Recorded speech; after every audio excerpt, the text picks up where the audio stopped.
Jadi vibrasi dan resonansi yang ditimbulkan oleh sesuatu di sini adalah kata ganti Allah. Jadi sesuatu itu, ini kita dari kebodohan lah ya. Artinya kita tidak tahu Allah itu siapa. Iya. Makanya saya menyebutnya ini jahil. Iya. Karena saya tidak tahu, saya bodoh, maka saya mengatakan sesuatu. Karena kita belum kenal Allah. Iya, iya. Bagaimana sesuatu itu kemudian menjadi Allah? Tolong saya diberi pemahaman. Iya. Berarti kita kembali lagi dari penciptaan alam semesta ya.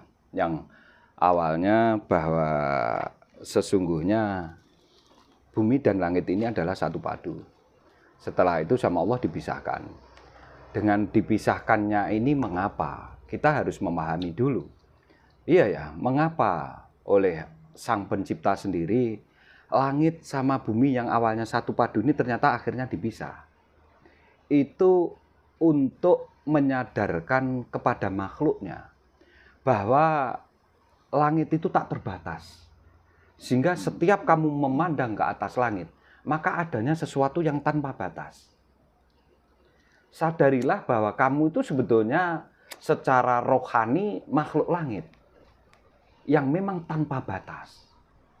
Dihembuskan sesuatu yang tanpa batas itu di dalam dirimu, sehingga dirimu ini awalnya tanpa batas. Tapi akan menjadi terbatas karena terlimitasi oleh usia. Karena roh ini tidak mengenal usia, tidak mengenal sebutan wanita, laki-laki, dia tidak mengenal gender. Itu roh. Itu. Juga tidak mengenal usia.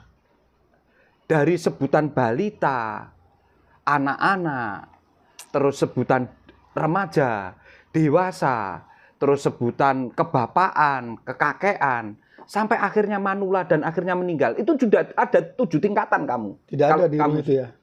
Itu dari Al-Quran semua. Saya bisa ngomong seperti ini karena semua Al-Quran sesungguhnya. Yang 30 juz itu 114 surat, 6.636 sekian lah itulah.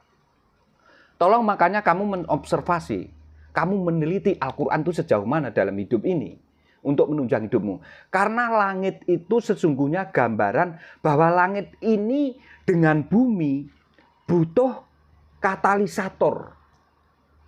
Tapi bumi ini fasilitator.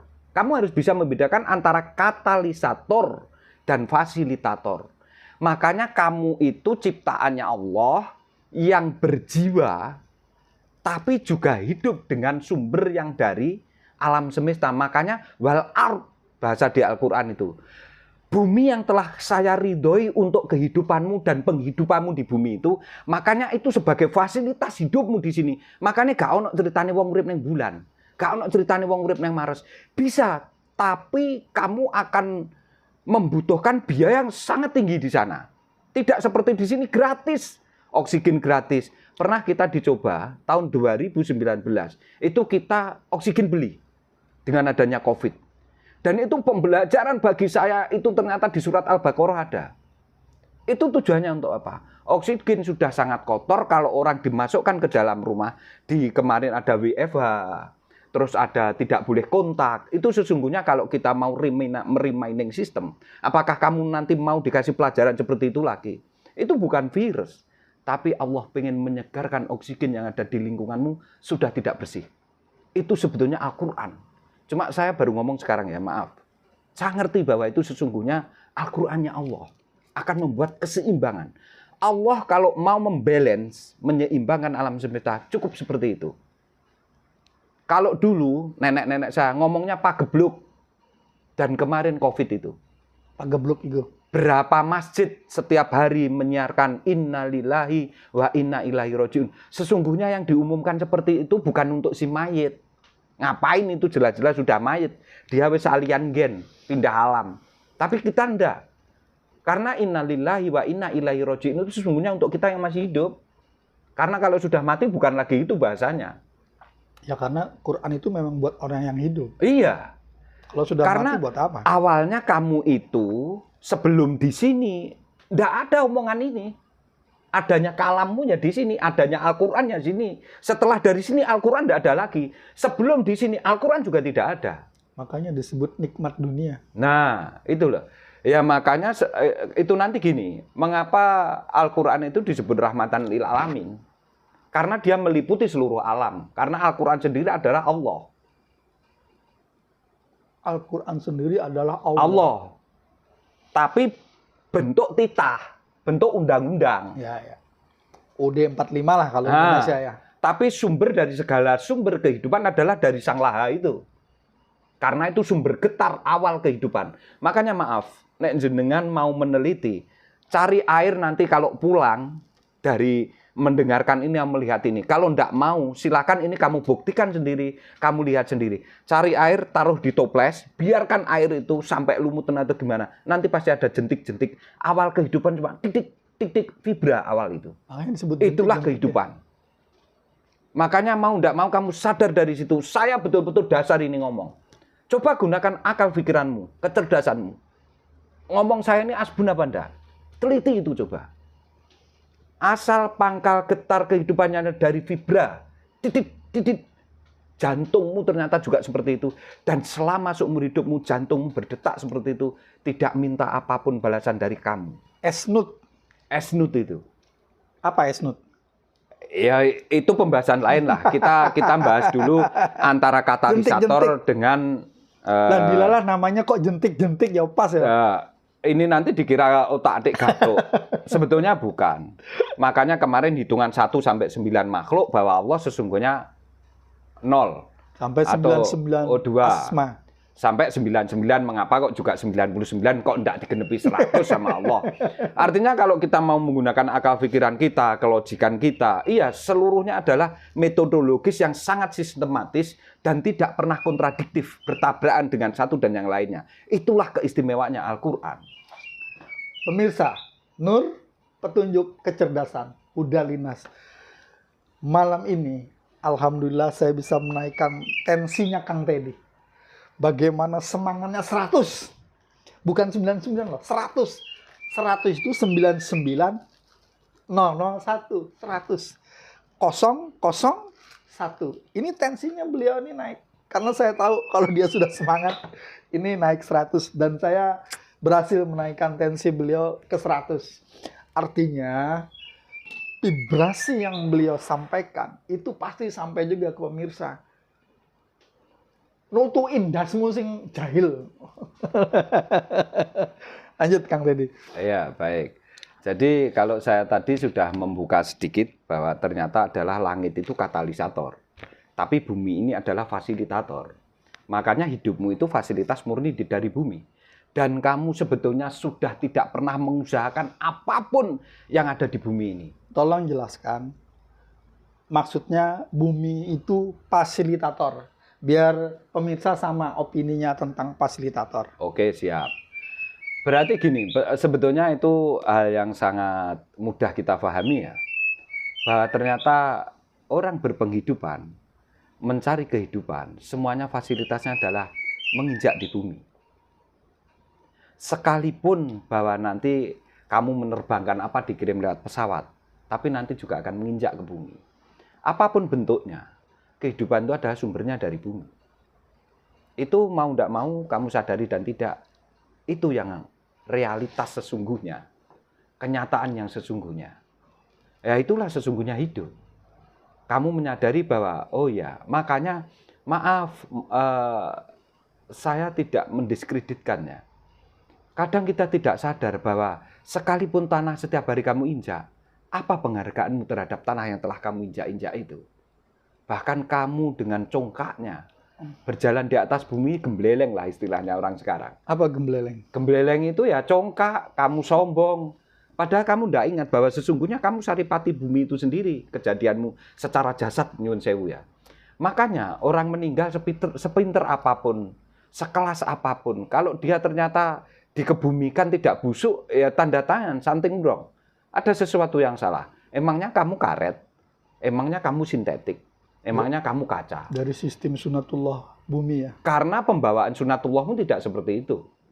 Makanya semakin kamu itu, nyun sewu maaf, semakin kamu itu bersih, tingkat kemurnianmu itu murni, maka dari tanah kembali ke tanah, dari udara kembali ke udara, dari api kembali ke api, dari air kembali ke api, ke air. Semakin murni, maka akan semakin cepat kamu melebur itu. Berarti Lah pemahaman spiritual keagamaan tentang ketauhidan berarti kamu harus memurnikan dirimu dulu. Itulah spiritual. Berarti agama Majusi, mohon maaf ya, referensi. Agama Majusi kan dibakar tuh, cepet hilang dong. Cepet sampai ke Tuhan bahasanya, dibanding yang dipendam. Gimana? Artinya ilustrasi saya bukan itu. Saya pengen menarik bahwa kamu semua memfikirkan kejadian itu. Proses. Memfikirkan proses itu. Karena sesungguhnya mengapa ada daur ulang? Ada sistem.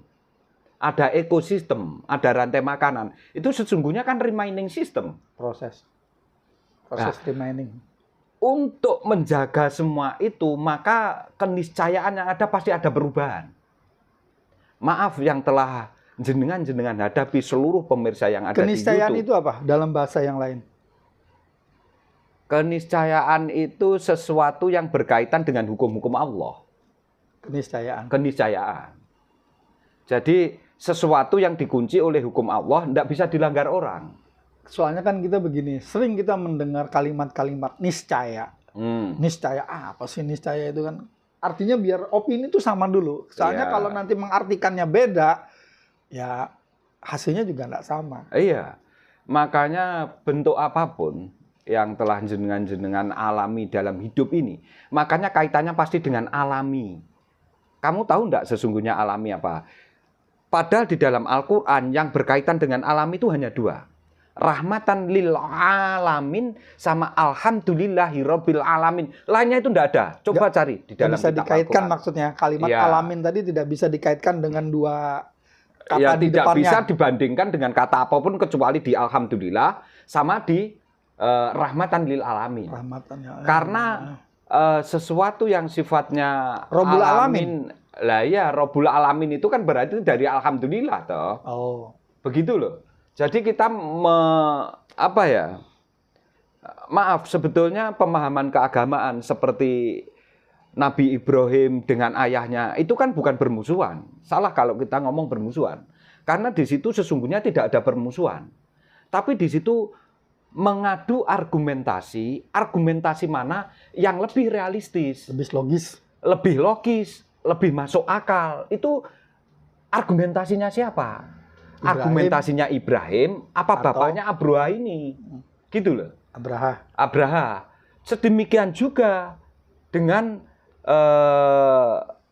Nabi Nuh, dia mengadu argumentasi dengan Kan'an, si anaknya. Kan'an. Jadi jangan bahasa kita menerangkan kepada jamaah, apalagi sampai kondisi gimana, terus sekelas Nabi, sekelas kerasulan aja masih bermusuhan dengan istrinya, seperti Nabi Lut. Jangan. Itu hanya pengen membuktikan kepada kamu bahwa kamu menggunakan akal kecerdasanmu untuk memikirkan kejadian itu mengapa. Berarti esensinya Nabi Lut dengan istrinya sebenarnya suami dan istri sebenarnya ya? Sesungguhnya itu perangnya jiwamu sendiri, di dalam dirimu sendiri. Jangan ngomong ke orang lain. Karena sesungguhnya Al-Quran itu tulisanmu sendiri, harus kamu berending di dalam dirimu sendiri, bagaimana kamu menaklukkan itu sendiri, menemukan itu sendiri. Sehingga kamu nanti menemukan jati dirimu, menemukan esensi dan substansinya Allah sebagai spiritmu itu. Berarti kenapa disebut suami istri? Karena hubungan yang sangat dekat itu, padahal sebenarnya untuk diri sendiri, bukan orang lain di luar kita berarti ya? Itu seperti gini, saya contohkan seperti aliran listrik. Jadi aliran listrik itu nyatanya ada beda potensial antara plus dan minus. Jangan sekali-kali kamu tandingkan. Makanya harus dia beriringan sebanding dia. Maka akan keluarlah menjadi kipas. Akan keluar menjadi cahaya. Akan keluar menjadi HP-mu itu. Tapi begitu kamu konsletingkan, maka akan meledak dia. Nyala. Ya rusak, konsleting karena. Ya. Lah, sesungguhnya guru spiritual yang terbaik di seluruh dunia adalah pasangan hidupmu sendiri. Pasangan hidup itu siapa? Istrimu. Istri itu siapa di sini? Ya kalau secara ya istri pasangan hidupmu itu Kalau sesungguhnya. secara dohir. Dohir. Tapi kalau secara melihat diri atau di dalam kita melihat sesuatu itu kan dari dalam diri kita katanya. Berarti superego sama egomu. Jasmani rohani maksudnya? Bukan. Oh, bukan. Jasmani rohani ini sebetulnya kolaborasi antara langit dan bumi ini tadi.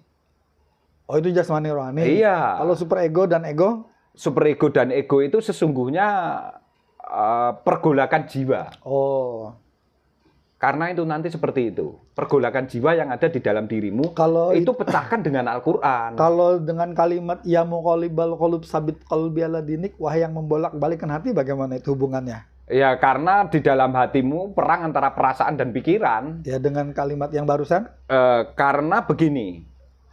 Apakah itu super ego dan satu perasaan akan menimbulkan berjuta pemikiran. Ya, sepakat. Itu loh. Jadi satu perasaan kamu akan menimbulkan berjuta-juta pemikiranmu. Lah, kamu memecahkan itu harus tenang dulu. Ya. Dari ketenangan itu kamu akan mendapatkan petunjuk, dan petunjuk itu akan membuat sebuah realitas dengan ketauhidanmu itu. Itu loh nanti kamu punya output. Di situ nanti akhirnya alhamdulillahirabbil alamin atau rahmatan lil alamin yang kamu dapatkan. Sehingga itu nanti kamu bisa terpuji.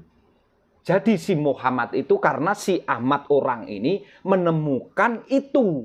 Akhirnya dia disebut seorang Ahmad yang terpuji. Karena itunya apa? Ya kebenaran realitas. Itu loh. Oke, pemirsa. Kebenaran realitas. Nur, petunjuk kecerdasan. Kita break dulu ya.